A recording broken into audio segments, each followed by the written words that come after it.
actually got you into running in the first place? Well, I've always played loads of sport, football predominantly. When I finished playing football about, I don't know, 5 or 6 years ago, I wanted to keep myself fit, and running was the easiest, simplest thing. Young family, it was just the easiest thing to go out and do. So that's what prompted me to do it. As I got a bit more into it, I then became a little bit more sort of self-competitive with it, and wanted to challenge myself a little bit more. So the running became a little bit more sort of, okay, let me enter this race, that race, let me try and just improve myself as a means to just trying to get fit, really. And what kind of issues do you find you faced along the way? Do you struggle with motivation or?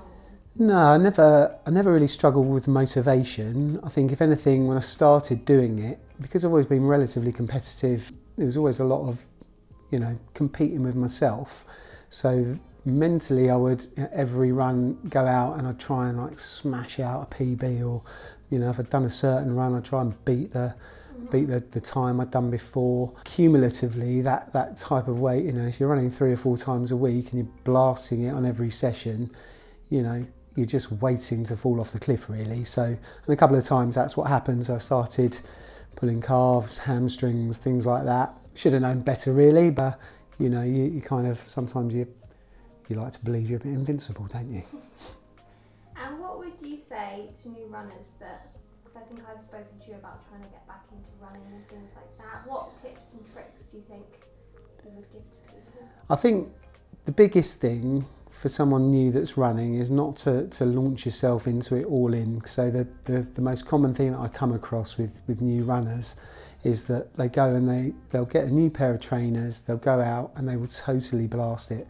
They might not have run for X amount of years, but suddenly, they think, oh yeah, starting my running, I'm just going to go and cane it. Mm-hmm. And invariably, a couple of things happen. One, you just increase the risk of injury, but two, people become demotivated very, very quickly, because suddenly you realise that actually I've only got half the way down the road and I'm out of breath.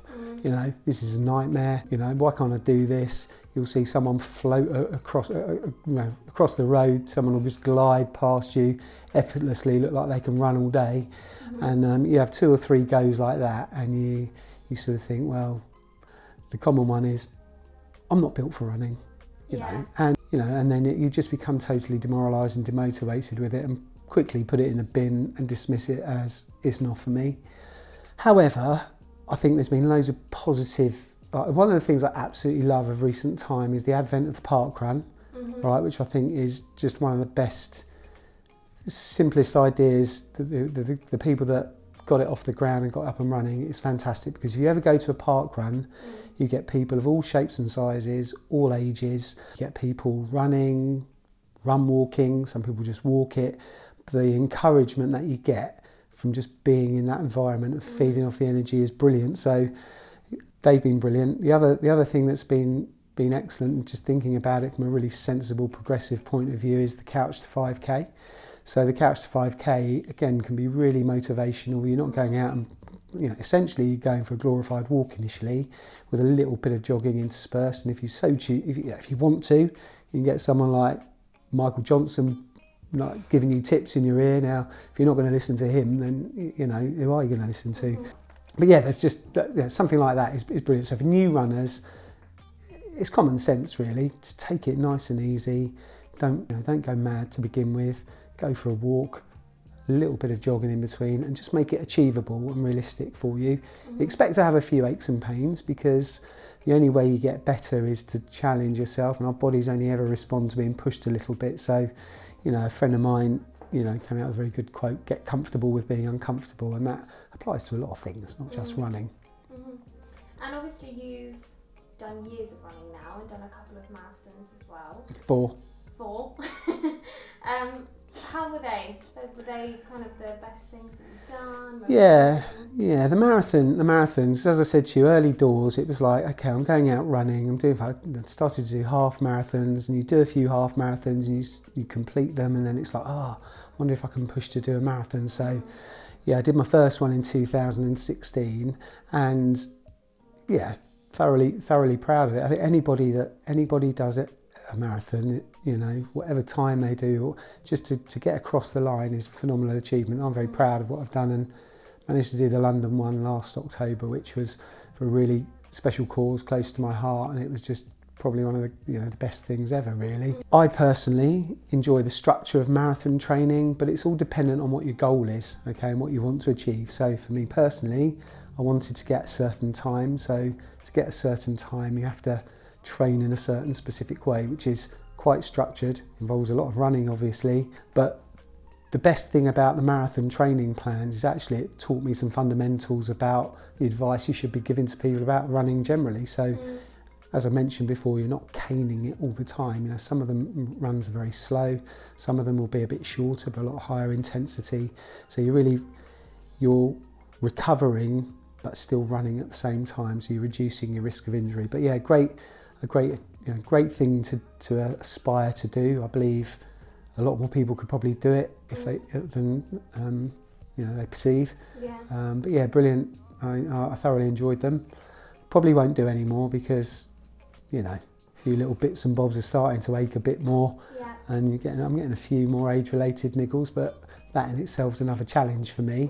And I give a lot of advice about people just working out different ways to continue to do what they love, and I'm just putting into practice those bits of advice that I give, really. And obviously you've discussed what you would say to new runners, how to kind of get going or to start practicing. What would you say to someone that has a marathon coming up? Well, I'd have a good chat about where they're at in their journey, because it's very different if you're a total beginner runner and you're wanting to embark on a marathon programme. That's very different to someone that's run for 10 years but is just maybe upping their distance. So the advice you give is really tailored to what the person's trying to achieve. So if you've got a more experienced runner looking to achieve a quicker time or run quicker, then I would probably in-depth chat about the training programme that they're going to follow. Hope that they're following a structured plan. If they're not, I sort of hinted before, I'd give them advice on to make sure they're getting good rest, recovery.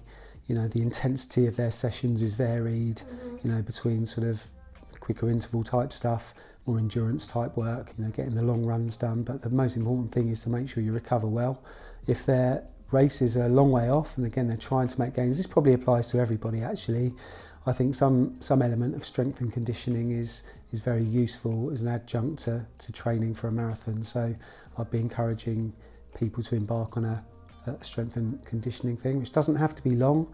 15 minutes 3 times a week has been shown to give you good gain to take into your running. So and obviously I think from you personally as well, from working with you, I can see that at every opportunity you're trying to move around. Is that kind of something that you would say to people if they have a 15-minute gap somewhere in their work, or to just go for a little walk? I know you love it. So. Yeah, listen, 2000%, all right? We as a population need to move more. I'm a massive advocate, and I really like the idea of tracking your steps and all that type of thing, because when I first started, when a friend of mine said to me, look, see how many steps you're doing in a day, my perception was, I'm on my feet all day, I'm up and down these stairs in the clinic, I must be caning the steps. The reality was, when I actually looked at them, I was probably doing 4,000-5,000 steps in a day, and I thought, wow, I'm not really moving as much as I think I am. So get out, movement in general, it doesn't matter what it is, all right? You can have a little 15-minute break, yes, walk around the block, 15 minutes, whack a bit of music on, if you're not too self-conscious, or if you're on your own, have a little shimmy here and there, and just get your body moving, because seeing it so much more of people coming in, they're chained to the desk, they're working from home, people have lost their commute, which is their movement time, and it kind of is. I'm quite passionate about it. Okay, yeah. I just encourage people to move at every opportunity. So if I get a chance to go for a walk around the block, then I will go out and walk around the block, because mentally it refreshes you, come back in, next patient comes in, I feel just energised, and I'm sure that transmits to the person as well. But yeah, everybody just needs to move. Doesn't matter how you do it, move. And I guess as well for people, it's probably a daunting concept originally, but if they can fit in 15 minutes or something, that's a good place to start. Yeah, it's such bite-sized portions, to coin a phrase, Rome wasn't built in a day, and it just doesn't matter how you do it. And even if it's walking to the shop instead of driving there in your lunch break or whatever, or do it. Okay, you don't have to break any world records, but you can. There's strategies and ways you can move easily. It just requires habit and mindset and discipline, and before long you do it instinctively. So that's kind of what we're aiming for. And I do understand that in the real world of work, sometimes it's not easy just to get out and leave and go, but just you can stand up and walk around a room, and you can get on your calls where you're not face to face and move and walk. There's always ways you can do stuff. Definitely. And do you think that obviously your RunWise program is all tailored towards helping new runners experience or beginner? Do you think that was kind of because you found yourself that there was a bit of a gap with how to actually start running, and that there's a specific way that people should run?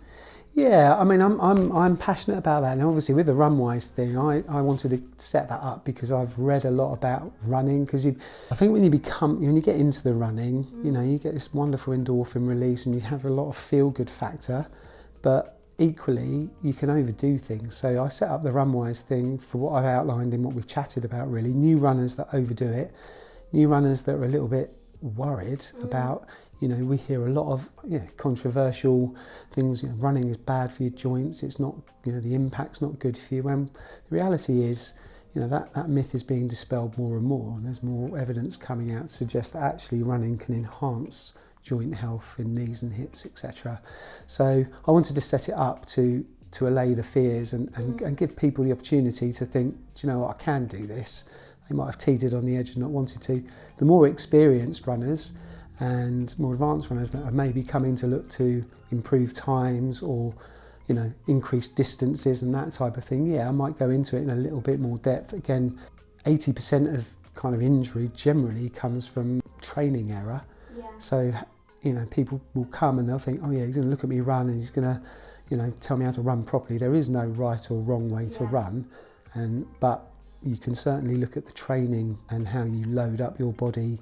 That's probably more important than the actual technique itself. For sure, the technique of running can be modified. If you're getting a repeated niggle in a certain area, looking at the way you run, there might be one or two things that you can tweak, but it's certainly not the be all and end all, because if you only have to look at elite runners, and they all run with a complete variance of style. So I don't wade straight in and say you have to change the way you run. Often you don't.